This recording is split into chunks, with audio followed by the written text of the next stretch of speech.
Water rose fast here in Nashville as well. And we're continuing our team coverage this morning with a flood warning expected to last until the sun comes up, until daybreak. News Channel 5's Dan Kennedy live right now at the Red Cross Emergency Shelter set up in Joelton. And Dan, we're talking about opening a second shelter already.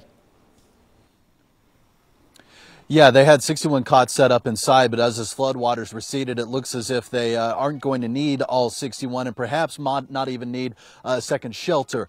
17 people just arrived here via bus, and I'm joined now by one of them, Richard Williams, who lives on Lewis Street. Of course, that's just a little south of the city, right off Lafayette Street.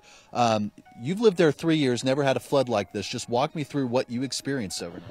I just got knocked banging on the door about 11:30 tonight. And when I woke up, got up, the water was up to my waist.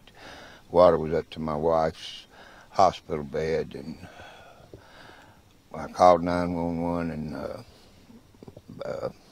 fire department come out there and had to rescue my wife with a boat, a raft, take her out of the apartment. The water was so bad. We're talking about you living on the first floor, and they had to bring a raft up, your wife in hospice, and put her in the raft and get her to a hospital. How's she doing now?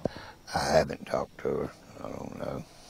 How are you doing? What, anything you need? No, I just need to get the place cleaned up where I can get her back. They got her in the hospital, and I got to have help to get the place cleaned back up to get her home.